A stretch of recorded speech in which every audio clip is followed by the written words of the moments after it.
Le Seigneur Jésus, durant toute sa vie, fut gouverné par la parole de Dieu. Combien il était donc nécessaire pour lui de marcher selon l'Esprit afin que la parole de Dieu soit accomplie. Or, qu'est-ce que cela signifie? Prenez par exemple l'Ancien Testament. Supposez pendant un instant que chaque déclaration de l'Ancien Testament était constamment présente dans la connaissance mentale du Seigneur Jésus.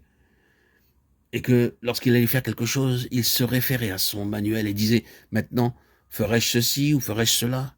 Que dit l'Écriture au sujet de ce que je dois faire? Cependant, chaque partie de l'Écriture contrôlait sa vie. Et dans un certain sens, il était responsable de tout ce qui s'y trouve. Tout s'appliquait à lui.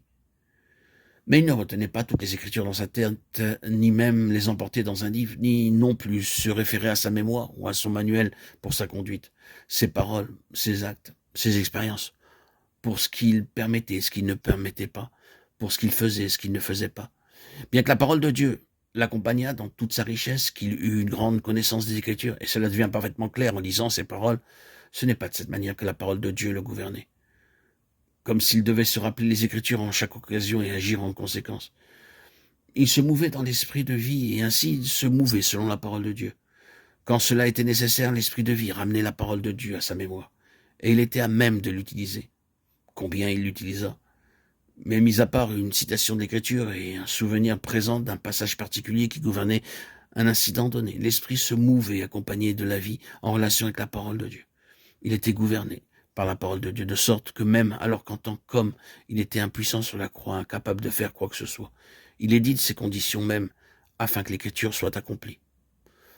En outre, il est rapporté que lorsqu'il fut mort sur la croix, et qu'ils vinrent pour rompre les jambes des crucifiés, le trouvant déjà mort, ils ne lui rompirent pas les jambes, afin que l'Écriture soit accomplie. Aucun de ses os ne sera brisé. Jean 19, 36. Cet homme se trouve pour toute chose sous le gouvernement de la parole de Dieu, en raison de l'esprit qui le possédait, le dirigeait et en prenait la responsabilité. Je peux y voir un danger, je vais sauvegarder ce que nous disons, mais insistons en tout premier lieu sur cette loi. Si nous marchons sur l'esprit et nous nous mouvons selon la vie de l'homme céleste, nos vies seront régies sur la parole de Dieu. Quelquefois, nous ne connaîtrons pas l'écriture qui s'applique à un moment donné, mais nous saurons que quelque chose se passe. Nous saurons que sur ce point, nous avons été arrêtés net. C'était comme si quelque chose disait au-dedans de nous. Ce n'est pas juste. Tu devras corriger cette affirmation. Il y a en cela une faille et tu devrais la rectifier.